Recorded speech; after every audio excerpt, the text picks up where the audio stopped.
Ladies and gentlemen, boys and girls, welcome back to another episode of LFGM, a Mets podcast. Let's fucking go Mets. Maddie, how are you, bud? Doing good. How's it going? I'm good, man. Good to be back. It's been a little while since we last met. What is this? Is this episode six, episode seven? I don't even know. It's what I do know is February is almost over. We've got spring training right around the corner. So it's an exciting time for baseball fans around the world, really. It's back. It's officially back. I'm watching some random college baseball game right now. I love it. Alabama and University of Texas at Martin. I'm going to go off topic here already. We're not even a minute in, but speaking of college baseball, did you see Jack Leiter throwing the other day? My lord, Yeah, yeah. dude. There's people that think like he's gonna drop out of the top five because he's only 6 feet tall. It's like drop to number 10, please. Please come to 10. I was Yeah, just thinking the same thing. We have the 10th overall pick. I would love ain't gonna happen. But second yeah, generation Met. Bring him on. Yeah, no, there's no way that happens. No way. no, no. So, um, all right. Well, speaking of other pitchers, I think the biggest Mets news this week was not actually on the field. It was actually on good old social media. We had a little Noah Syndergaard, Trevor Bauer. I don't even know what you want to call it. Like it's like two little girls like arguing with each other to like who's gonna share who's gonna get the jump rope first at recess. That's quite an analogy there. I I don't just even can't. know where to go with that. When you said that, I was like, I actually pictured two girls arguing over a jump rope. Well, so I guess I don't know. Obviously, like Trevor Bauer is enemy number one, public enemy number one for any Met fan right now. He's just the scapegoat for all of our anger issues, I think. And Noah Syndergaard makes this funny comment, and like off of the picture, you saw it, where it was like, and then he apologized and donates to our charities. Like that's funny. I thought it was good humor. I thought it was funny. It was unnecessary, but it was funny. And Bauer took it. Bauer took it to a whole new level, digging for screenshots of what Noah said to like other. I don't know. I mean, that's like and Trevor Bauer of anybody should not be talking about athletes bullying people on social media, right?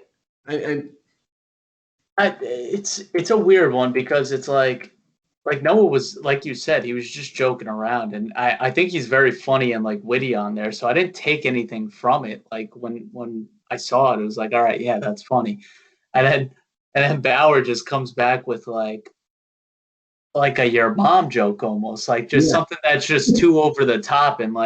And then he, like, honestly, I love when athletes clap back on Twitter at people. Like, did you see, this is off topic, but the Bruins guy, Brad I did Marchand, see that. Yes, yes, was yes. just like, your wife likes me though. Well, yeah, dude, if you're going to be 45 years old, gut down to your whatever, right? And you're talking shit to a pro athlete, expect that back. So Right.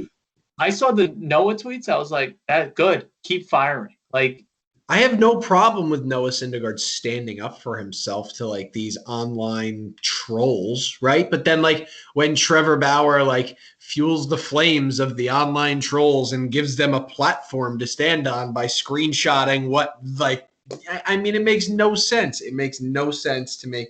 I think, Trevor Bauer also like he comes off as this like little baby who needs the last word. Like Noah kept like he would send a meme and then Trevor Bauer would respond to the meme. It's like, dude, just drop it. Just leave it alone. It's over. Please stop. I thought Noah kind of buried him with the bring your drones and your mixtape. yeah, that was good. That was good. And then Marcus Stroman had to get into the mix, of course, because anything to get some attention.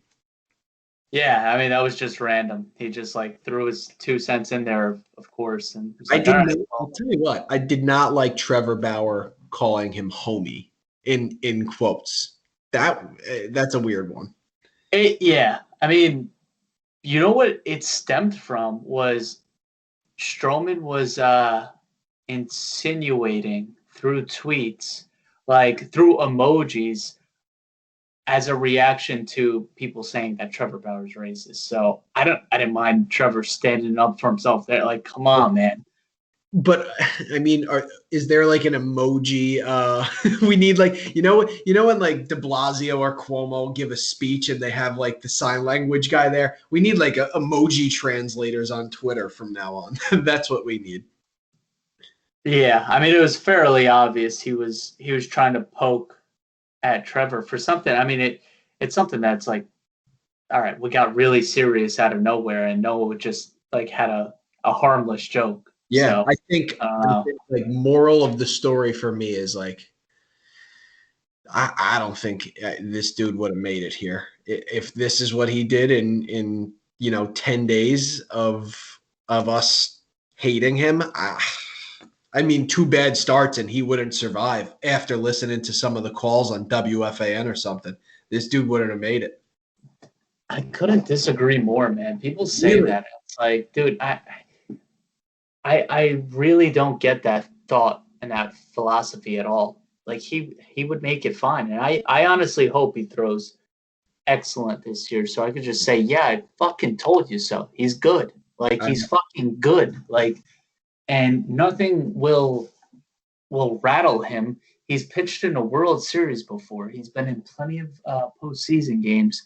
He likes the spotlight, so I don't understand that at all. I just can't get on board with that.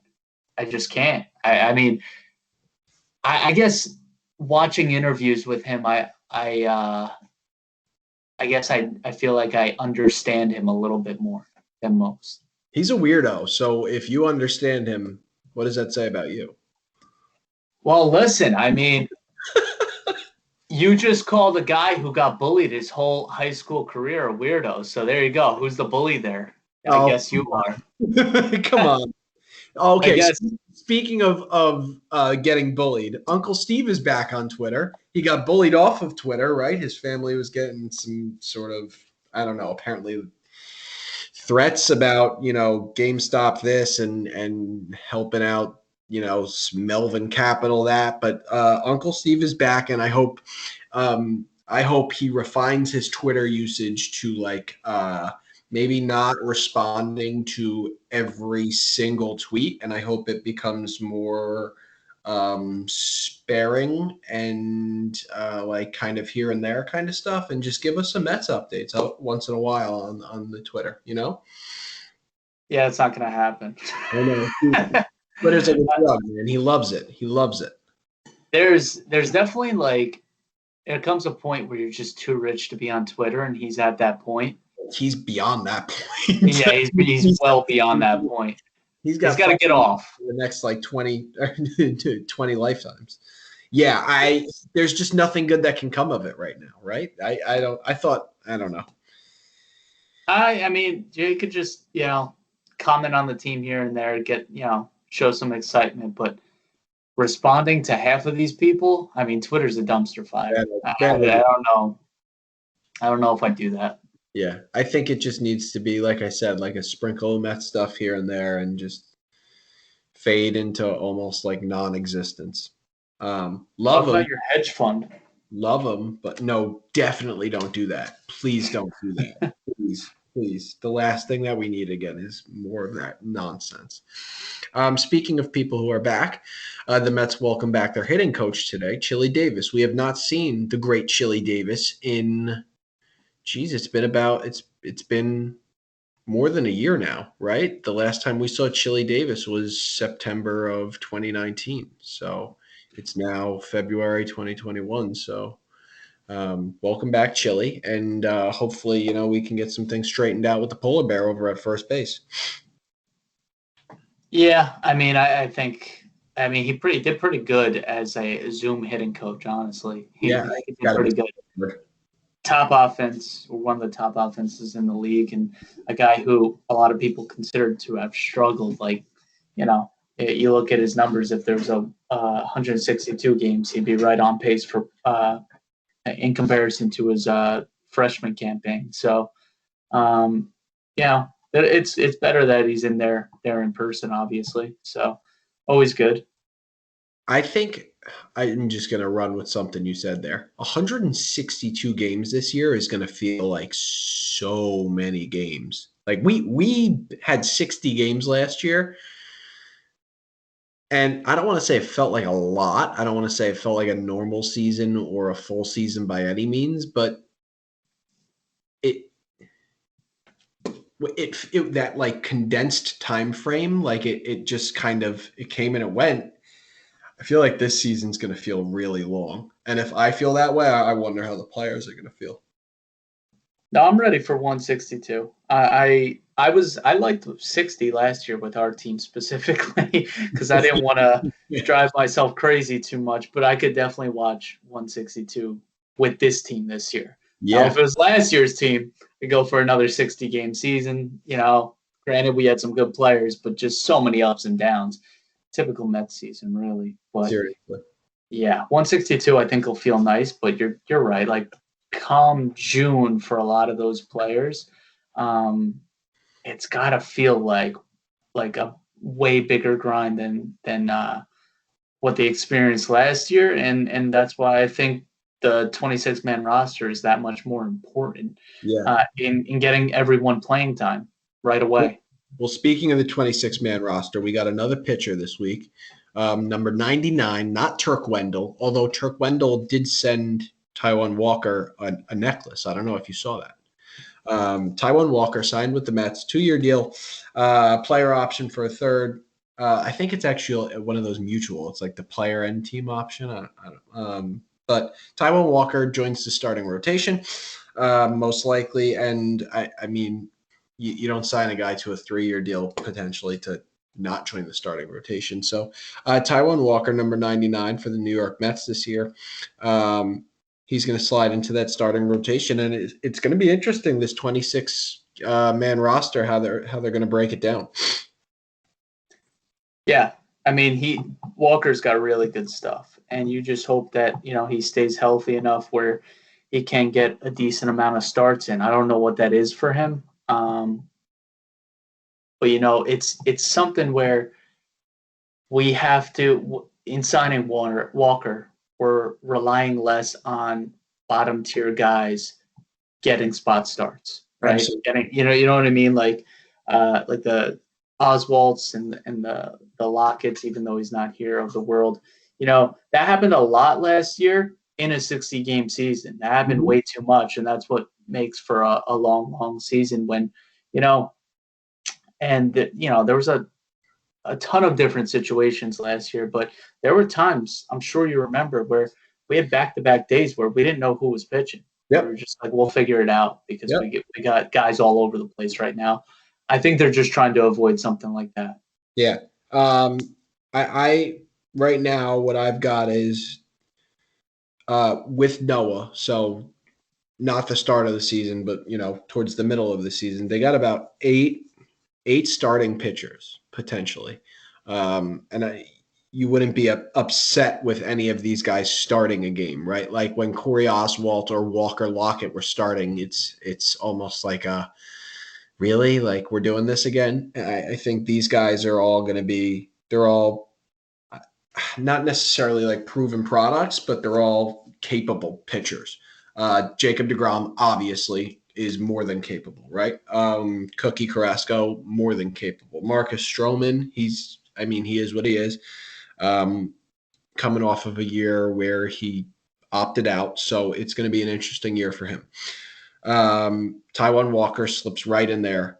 So that's going to be your top four right there, and then the 5 spot is going to be up for grabs. It's going to be between Peterson, Yamamoto, and Lucchesi. Um, I loved the way Jordan Yamamoto pitched when he was with the Marlins. I used to love when we would play the Marlins and he would pitch because I found him fascinating. I think he's got really good stuff. Luke Casey's a guy we just traded for, and he's got again he's a local guy, good curveball. So it'll be interesting to see. You don't just trade a prospect to bring him in for nothing. And then Peterson coming off of his first his rookie season last year. Um, It'll be interesting to see how much they trust Peterson. How are they going to lengthen him out? What do you do when Noah comes back? Um, they have a lot of decisions to make here at the 5 spot. So these next 5 weeks of spring training are going to be real interesting there. Yeah, I mean, obviously early in camp right now, but I would lean towards Peterson being that 5 guy. Um, I think what they do with Yamamoto and Lucchesi is whoever doesn't go, you know, quite the distance, whoever goes the shortest in their start, you could bring in one of those guys, and then you have the other guy lined up and ready for the next time it happens, or whatever it may be. You could pair Peterson with Yamamoto, who's a righty, right? You could, you know, see how Walker does the very next day if he's pitching back to back with Peterson, right? And then bring Lucchesi in right after Walker maybe throws 4 or 5. Yeah, it's interesting. I mean, that's a good way to kind of save your bullpen too. Right, right. And then 1 through 3, the starters 1 through 3, then you have your true bullpen guys for those games. Yeah, Obviously, it'd be nice if it shook out that way, but you can't predict anything right really. over 162. I mean, anything can happen. We know that. I feel like that puts a lot of pressure on Stroman to go more than 4 1/3 innings. Yeah, well, yeah, it needs to happen, or else, Yeah. you know, then we're talking something way different come June. Right, for sure, for sure. I think the bullpen's even more interesting. Do we carry 13 pitchers or are we only carrying 12? I mean, you would think Diaz in as your closer if Lugo is going to be ready for opening day. That's 2. Um, who else we have in the bullpen? Loop is going to be there. He's the lefty. That's 3. Betances and Familia. Giselman, Trevor May. Bowman, that's 6. Trevor May is 7. That's already 15 pitchers right there between the 7 bullpen and the 8 starters. So I have 13 here. I'm not sure where we went with that, but I have the 5 starters. You have DeGrom, Stroman, Carrasco, Peterson, Walker, right? And then, you don't have much leeway with this roster of No. 26. So for the bullpen, I would carry 8 guys to make it a total of 13, and I would have Loop, Gazelman, Yamamoto, Lucchesi. I probably mispronounce all of those names wrong, by the way. We all know. And then here come the easier names: Diaz, May, Familia, Betances. So I have 13 right there. I'm not, you don't really have much give with that, with the pitching rotation. Yeah, so I mean, well, Noah's going to be on the DL to start. He's on Potentially the DL.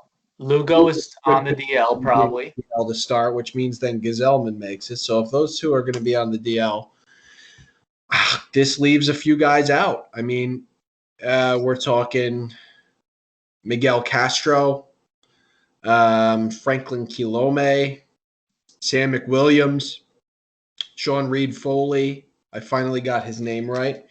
Drew Smith. Yep. Stephen Tarpley and Daniel Zamora. I mean, I don't expect Sabuki too. Yeah, Sapuki too.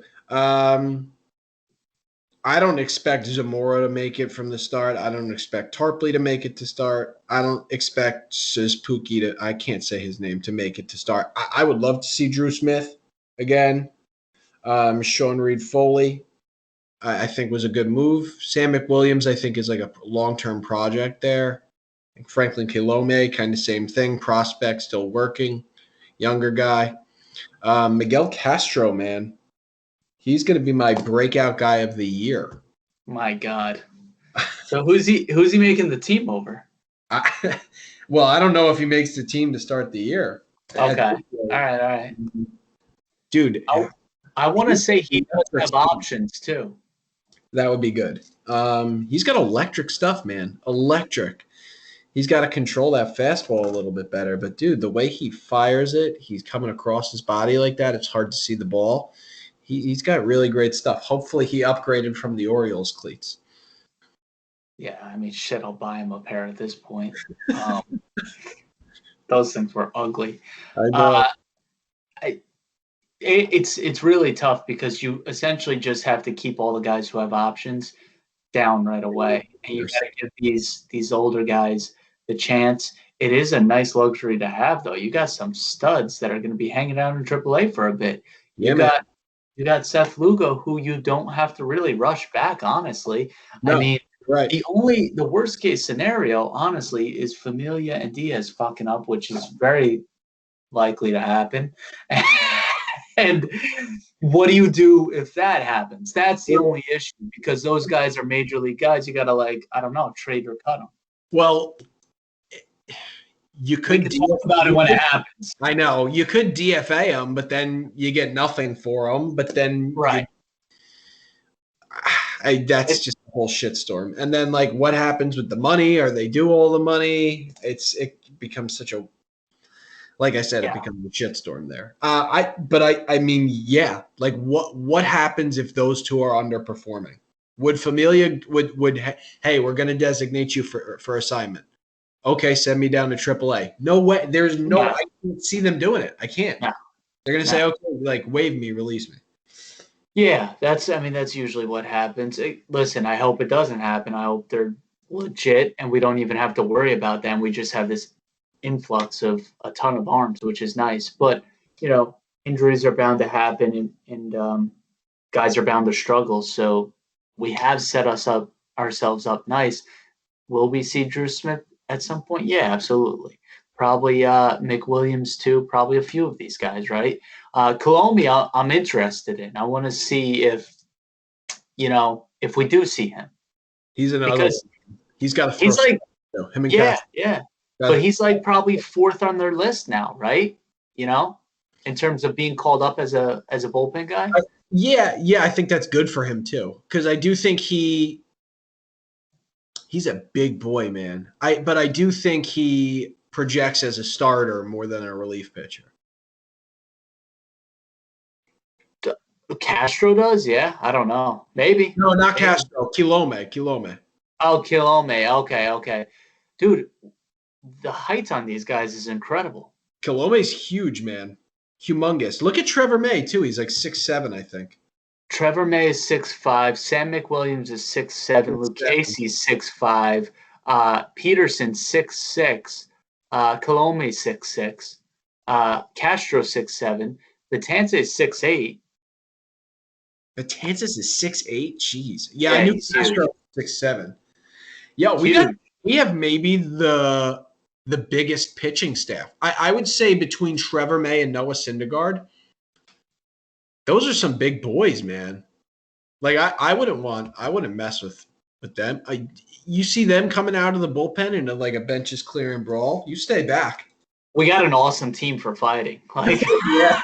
Oh yeah. beat the shit out of the Dodgers. Who cares? Rip his jersey off. For fighting and for basketball. Yeah. What's his name? Walker is big as hell because he's just throwing down windmill ducks on his Instagram. It's like these guys are huge. Taijuan Walker, 6'4", 235. Yeah, man, got some big boys. All right, so who makes it for who's going to be our bench players? You would say your starters, right? We'll go around the horn. It would be McCann, Pete, McNeil, Lindor, Davis, Smith, Nimmo, Conforto. So that's 8 more right there. So out of, let's say we have 13 and 8. If my math is right, that's 21. So you got 5 bench players, right? And you need a backup catcher. So I'll say there's really 4 bench players with a backup catcher because we have Nito. Yep. So you got 4 guys. So you got 4 guys that are going to make the bench here. I'm going Villar. Okay. I'm going Pilar. Yep. Right. There's 2. I'm going Guillorme. I agree. I'm going Guillorme. And then that's when you have kind of some creativity, right? This is the time now where it's like we can have like kind of like a little surprise, a nice little surprise for that 26th spot. Yeah.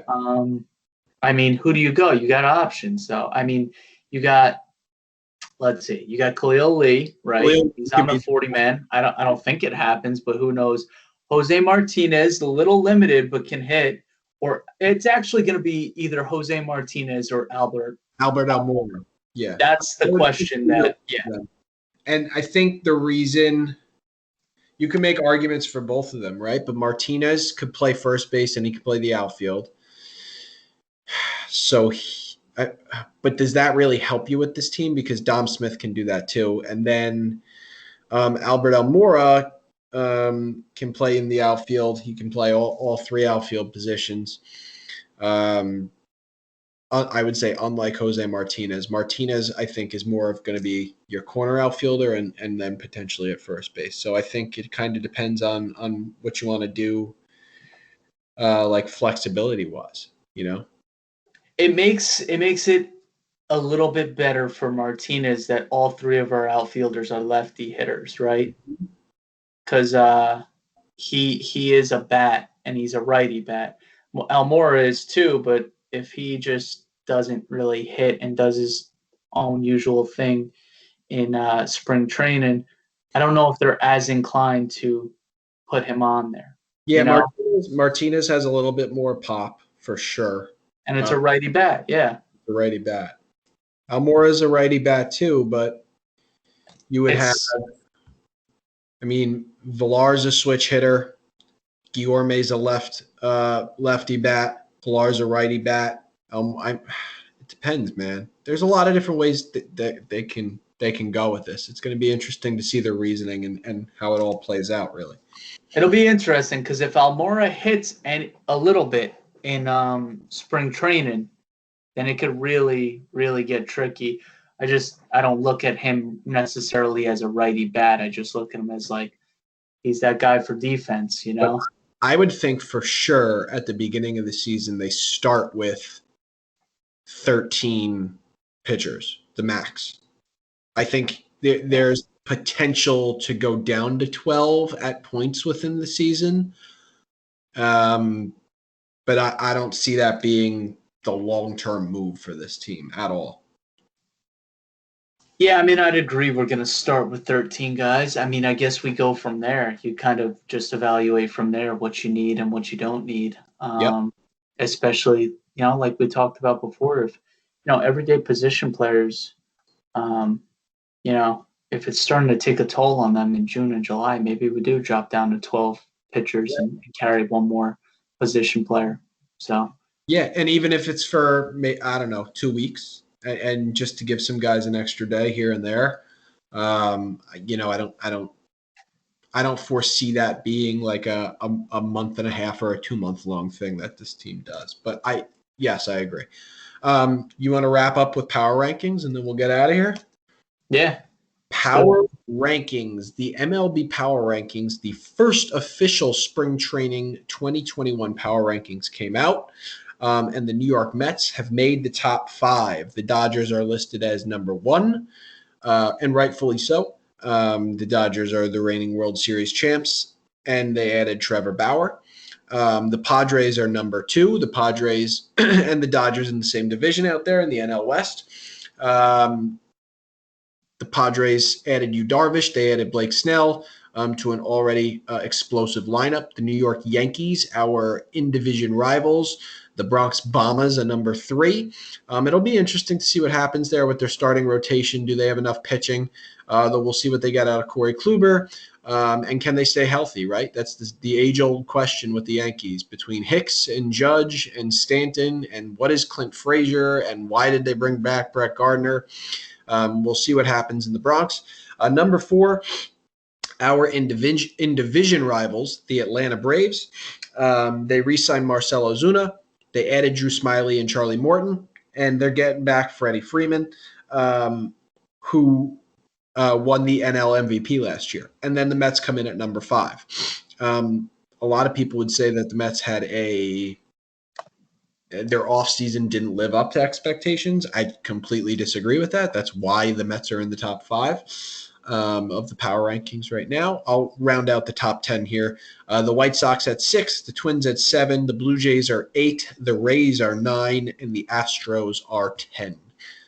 So what do you think about the Mets being in the top 5 to start the season? Do you think too high, too low, or just right?